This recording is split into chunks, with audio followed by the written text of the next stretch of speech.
స్తోత్రాలు కలుగును గాక. మహిమ ప్రభావము, సమస్తమైన మహిమ ప్రభావము ఘనత ఆ దేవాది దేవునికి కలుగును గాక. దానియేలు గ్రంథంలో ఒక రాజును ఈరోజు మనం గమనిస్తూ ఉన్నాం. ఆయన పేరు నెబుకద్నెజరు. 2వ అధ్యాయంలో ప్రాముఖ్యంగా చెప్పబడిన వ్యక్తి నెబుకద్నెజరు. చాలా పరాక్రమం కలిగిన వాడు, చాలా భుజబలం కలిగిన వాడు, చాలా యుద్ధ నిపుణుడు అని కూడా ఆయన గురించి చెప్పబడుతూ ఉన్నది. ఆ రాజు తొందర స్వభావం కలిగిన వాడు. స్వామి చెప్పినట్లుగా రాజు తలుచుకుంటే దెబ్బలకు కొదవు లేదు అని. ఒక రాత్రి ఆయన పనుండి నిద్ర మేలుకుని వేళ ఒక కళ కనటం గుర్తొచ్చింది. వెంటనే అక్కడున్న జ్ఞానులను రమ్మన్నాడు. వారందరూ హాజరుపడ్డారు. జ్ఞానులు, గారిని వారు, మాంత్రికులు, వారందరికీ తెలియపరచబడింది. నేను ఒక కలగన్నాను, దాని భావము చెప్పాలి.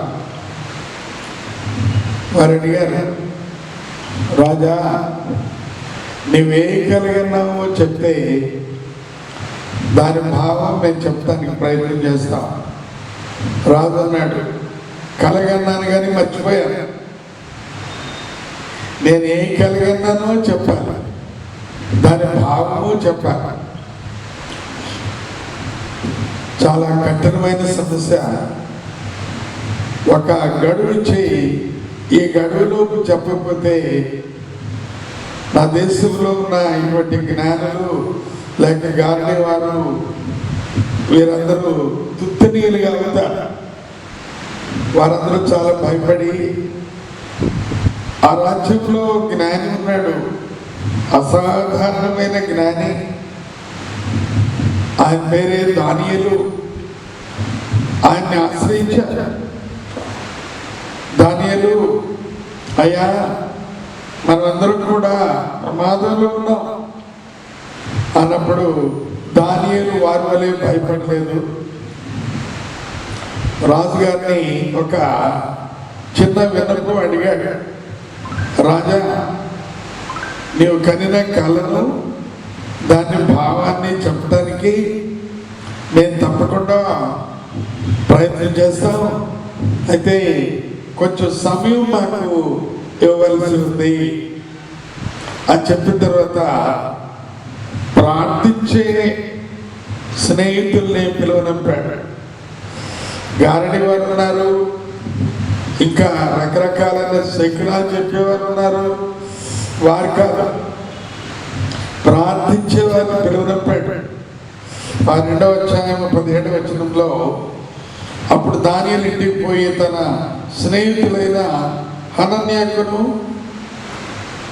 మిషాయేలుకును, అజర్యాకును సంగతి తెలియజేసి, తాను తన స్నేహితులను బబులోనులో తక్కిన జ్ఞానులతో కూడా నశింపకున్నట్లు ఆ కొల యొక్క మర్మ విషయంలో పరలోకమందున దేవుని వలన కటాక్షం పొంద నిమిత్తమై ఆయనను వేడుకునుడని వారిని హెచ్చరించెను.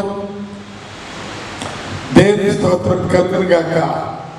దానియేలు కలిగిన ఒక గంభీరమైన సత్యం, దేవుని చేత నడిపింపు.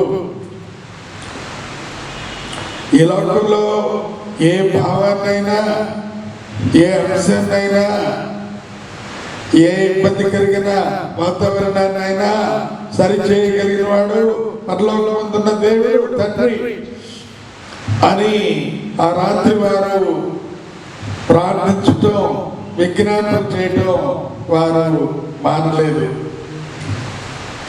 గొప్ప కార్యం జరిగింది. 19వ వచనంలో అంతటా రాత్రి యందు దర్శనము చేత ఆ మర్మము దానియేలు నాకు బయలుపరచబడిన కనుక దానియేలు పరలోకమందున్న దేవుని స్తుతించెను.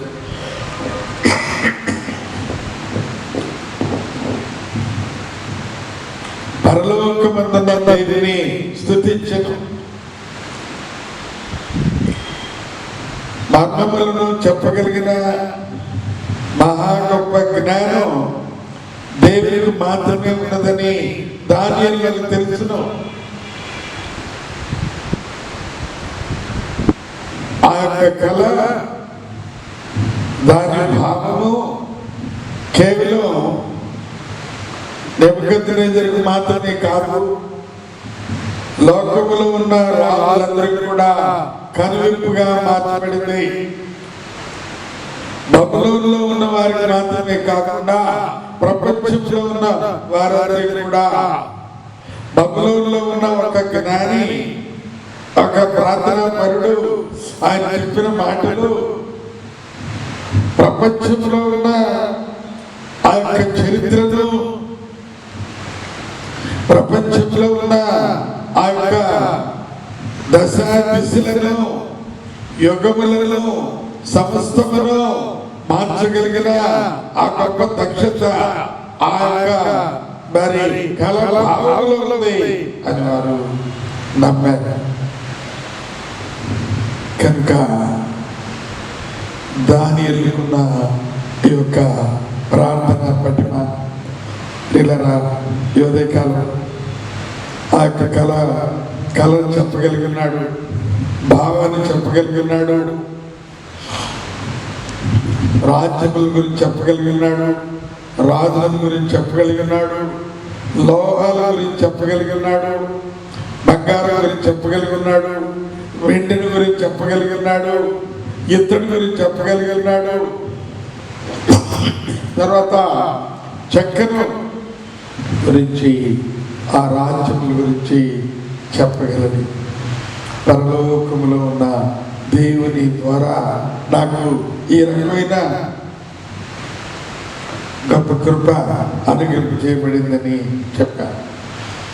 కాబట్టి ఈ ఉదయకాలం శోధనలు కలిగినప్పుడు, వేదనలు కలిగినప్పుడు, మరణానికి దగ్గరలో ఉన్న దానియేలు ఏ రకంగా ప్రభువుని వేడుకున్నాడో ఆ రకంగా నీవు నేను దేవుని బిడ్డలు వేడుకున్నప్పుడు తప్పనిసరిగా ప్రభు వాటి నుంచి తప్పించగలిగిన సమ్మతి.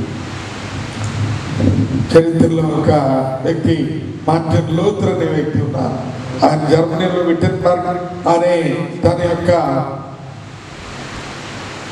నివాసంలో ఒక గదిని కట్టుకుని దానిలో ఎప్పుడు కూడా ప్రార్థన చేస్తూ ఉండేవారు.